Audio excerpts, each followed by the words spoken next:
Welcome dear students. Now we are starting second chapter of third unit of physics of plus 2 class, and name of chapter is magnetism of dipoles and earth.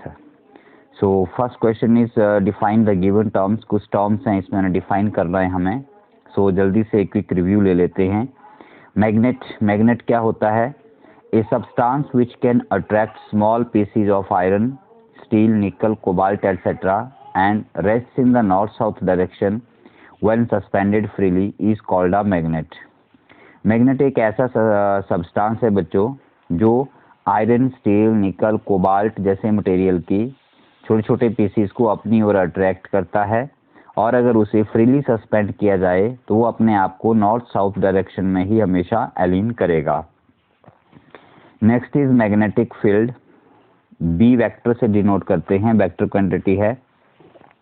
Magnetic field क्या होती है? Magnetic field is a space around a magnet और current carrying conductor. किसी भी magnet के around, उसके all around जो भी स्पेस होगा, या किसी करंट कैरिंग कंडक्टर के चारों ओर ऑल अराउंड ऐसा स्पेस इन विच जिसमें it's magnetic effect can be experience, जिसमें इसका मैग्नेटिक इफेक्ट एक्सपीरियंस किया जा सकता है. ठीक है, मीन्स वो अपना मैग्नेटिज्म उसमें शो करेगा. Magnetic field can be represented by means of set of straight और curved lines called the magnetic field lines. ठीक है, अगर किसी स्पेस में किसी रीजन में मैग्नेटिक फील्ड है तो उसे रिप्रेजेंट करने के लिए हम लोग लाइंस बनाते हैं. वो लाइन स्ट्रेट हो सकती हैं या कर्व्ड भी हो सकती हैं, जैसा कि हमने इलेक्ट्रिक फील्ड में पढ़ा था, और उन लाइंस को हम लोग मैग्नेटिक फील्ड लाइंस कहेंगे. ऐसा unit of magnetic field is tesla. Small T से लिखा जाएगा, साइंटिस्ट के नाम पर है. So tesla and symbol capital T होगा. सो सीजीएस सिंबल यूनिट इसका गॉस हो जाएगा, GAUSS गॉस. कैपिटल G से डिनोट होगा. दोनों में रिलेशन क्या है? 1 tesla equal to 10 power 4 gauss. Bar magnet क्या होता है? हमने इसको पहले भी पढ़ा हुआ है. Rectangular piece of magnet is known as the bar magnet, जिसमें एक साइड साउथ पोल कहलाती है और एक साइड आपकी नॉर्थ पोल कहलाती है, और इन दोनों पोल्स की जो पोल स्ट्रेंथ है वो इक्वल होती है, और इनके बीच में कुछ डिस्टेंस होता है जो कि 2L से डिनोट किया जाता है. ठीक है, पोल स्ट्रेंथ स्मॉल m या QM से डिनोट की जाती है. 2L मैग्नेटिक लेंथ होती है. कैपिटल M वेक्टर जो है आपका वो pole strength into magnetic length, that is M2L vector और QM2L vector. This is equal to magnetic dipole moment. इसे हम मैग्नेटिक डाइपोल मोमेंट कहते हैं. और इसकी डायरेक्शन साउथ टू नॉर्थ होती है. मैग्नेटिक डाइपोल मोमेंट की डायरेक्शन साउथ टू नॉर्थ रहती है. पहले भी हम इसको पढ़ चुके हैं. तो नेक्स्ट हमारे पास इसके बाद आता है मैग्नेटिक पोल. क्या है मैंने बता दिया. मैग्नेटिक डाइपोल भी हो गया, मैग्नेटिक लेंथ भी हो गया, मैग्नेटिक डाइपोल मोमेंट भी हो गया, और इसकी डायरेक्शन भी बता दी, और इसके यूनिट्स भी हम लोग पहले डिस्कस कर चुके हैं. जैसा unit of magnetic dipole moment is ampere metre square, ampere per metre square. ठीक है, तो ये मैंने आपको यहाँ पर नोट्स भी दे दिए और इसको मैंने एक्सप्लेन भी कर दिया है. सो डियर स्टूडेंट्स, नोट्स भी आप यहाँ से नोट कर सकते हैं और इसे आप बाद में पढ़ भी सकते हैं. So let us take the next page. Next question है define bar magnet and explain its properties. So what is a bar magnet? A bar magnet is a dipole having south and north pole of same strength separated by a small distance. Properties of bar magnet. First property, attractive property. Attractive property means a bar magnet has property of attracting small pieces of magnetic material like iron, steel, cobalt, nickel, etc. Chapter के starting में पढ़ा हम लोगों ने कि जो magnet होते हैं वो आपके आयरन, स्टील, कोबाल्ट, निकल जैसे मटेरियल के स्मॉल पीसेस को अपनी ओर अट्रैक्ट करते हैं, तो इसे हम attractive property of the magnet कहते हैं. और ऐसे मटेरियल जिनको मैग्नेट अट्रैक्ट करता है उन्हें हम लोग मैग्नेटिक मटेरियल का नाम देते हैं. Then directive property. Directive property का मीनिंग क्या है कि जब भी हम किसी बार मैग्नेट को फ्रीली सस्पेंड करेंगे, ठीक है, तो वो अपने आप को इस तरह से रेस्ट में लाता है कि such that its north pole always point towards geographical north and south pole towards geographical south. जो हमारी अर्थ का नॉर्थ होता है उस तरफ बार मैग्नेट का नॉर्थ आएगा, और जो हमारी अर्थ का या जियोग्राफिकल साउथ भी जिसे हम कहते हैं होगा, उस तरफ हमारा मैग्नेट का साउथ आएगा. ठीक है। दैट मीन्स कि अगर आप एक मैग्नेट लेते हैं और उसे फ्रीली इस तरह से आप सस्पेंड कर देते हैं या किसी फ्री स्पॉट पे रख देते हैं सो दैट कि वो इस तरह से रोटेट कर सकता है, तो वो हमेशा रेस्ट में जब आएगा तो लेट अस से अगर ये इसका साउथ पोल है तो ये अर्थ के साउथ की तरफ रहेगा और ये नॉर्थ है तो ये अर्थ के नॉर्थ की तरफ रहेगा। This is called directive property of the bar magnet. Next is the inductive property. Inductive property कहता है कि अगर हम लोग किसी मैग्नेटिक मटेरियल को बार मैग्नेट के साथ रखते हैं या मैग्नेट के साथ रखते हैं तो वो मैग्नेटिक मटेरियल भी कुछ टाइम के बाद मैग्नेटिक प्रॉपर्टी अटेन कर लेता है। ठीक है। दैट मीन्स कि वो बार मैग्नेट उस मैग्नेटिक मटेरियल में भी मैग्नेटिज्म इंड्यूस कर देता है। This is known as inductive property.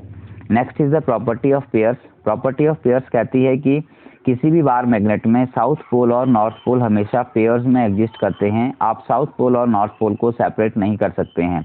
जहाँ पर साउथ पोल होगा वहाँ पर नॉर्थ पोल भी एग्जिस्ट ही करेगा। ठीक है। So that means magnetic poles exist in pairs and magnetic monopoles do not exist like isolated electric charge. जबकि जो चार्ज होते हैं वो आइसोलेटेड एग्जिस्ट कर सकते हैं। पॉजिटिव चार्ज एग्जिस्ट कर सकता है, नेगेटिव चार्ज अकेला एग्जिस्ट कर सकता है, लेकिन जो मैग्नेटिक मोनोपोल्स हैं जैसे कि monopoles mean single pole mean south pole और नॉर्थ पोल, वो पॉसिबल नहीं है कि हम उन्हें अलग अलग कर सकें।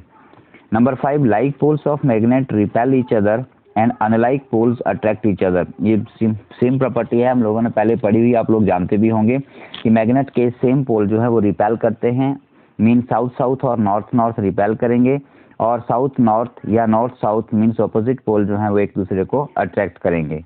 नेक्स्ट आता है repulsion is the surest test for magnetism. अगर आपको कहीं पर मैग्नेटिज्म है या कोई ऑब्जेक्ट मैग्नेट है या नहीं है उसका पता लगाने के लिए रिपल्सन एक श्योर टेस्ट होता है। रिपल्सन क्यों श्योर टेस्ट होता है? क्योंकि अगर हमारे पास दो मैग्नेट्स हैं, ठीक है, let us say we have the 2 bar magnets, तो जब उनके सेम पोल एक तरफ आएंगे तो उसको रिपेल भी करेगा और ऑपोजिट पोल्स आएंगे तो अट्रैक्ट करेगा।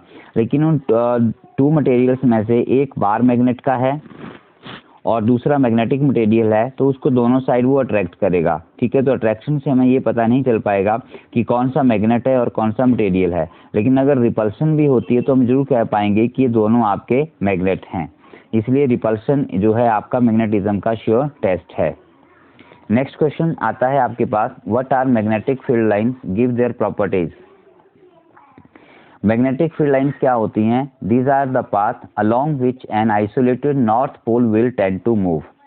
ठीक है। अगर हम एक इमेजिनरी नॉर्थ पोल कंसीडर करें, इमेजिनरी कंसीडर करें, इनफैक्ट एग्जिस्ट नहीं करता है, लेकिन अगर हम एक इमेजिनरी नॉर्थ पोल कंसीडर करें तो जिस पाथ पर वो आइसोलेटेड नॉर्थ पोल ट्रैवल करेगा या करने की कोशिश करेगा या जो उसका पाथ होगा उस पाथ को हम लोग मैग्नेटिक फील्ड लाइन कहते हैं। If it is free to do so, हमने लिखा है अगर ये ऐसा करने में सक्षम हो तो। Since isolated magnetic pole do not exist therefore magnetic needle is used to plot the magnetic field lines. Isolated, okay.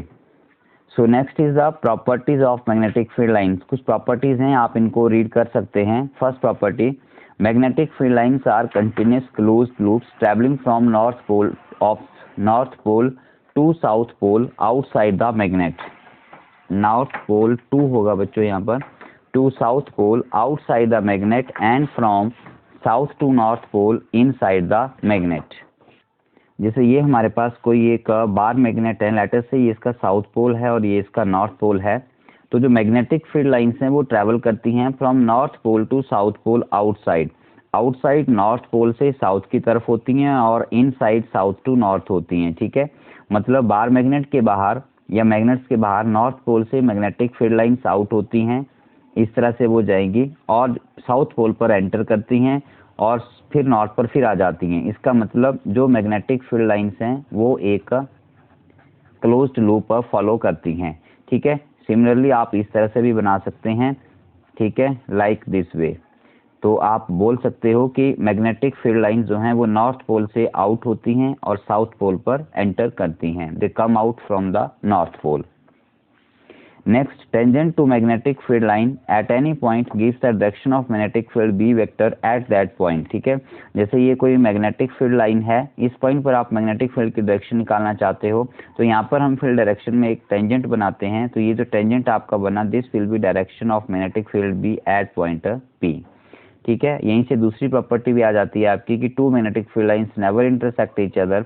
Late us say that ये इसको इंटरसेक्ट कर लेती है, तो इस पॉइंट पर इस लाइन का भी एक टेंजेंट हो जाएगा। इसका मतलब ये भी आपकी मैग्नेटिक फील्ड की डायरेक्शन आ जाएगी। That mean at the same point we have two directions of magnetic field which is not possible. So two magnetic field lines can never intersect each other. ये हमने एक्सप्लेन कर दिया। और next property आती है आपकी, widely spaced lines represent weak magnetic field and closely spaced lines represent strong magnetic field line. Spaced lines represent magnetic field lines. ठीक है, तो अगर magnetic field lines closely spaced हों, क्लोजली मीन्स इस तरह से, जैसे एक ये आ गई, दूसरी आ गई, और ये इस तरह से बहुत सारी हमारे पास लाइंस हैं, और एक और हमारे पास रीजन है, मान लो यहाँ जैसे, उसकी मैग्नेटिक फील्ड लाइंस इस तरह से हैं। ठीक है, तो इन्हें आप कहेंगे denser magnetic field lines as compare to this, और इन्हें आप रेयरर कह सकते हैं, या इन्हें बोल सकते हैं आप लोग कि दीज आर क्लोजली स्पेस्ड, नज़दीक नज़दीक इनको रखा गया है, and these are not closely spaced. ठीक है, इन्हें दूर दूर रखा गया है।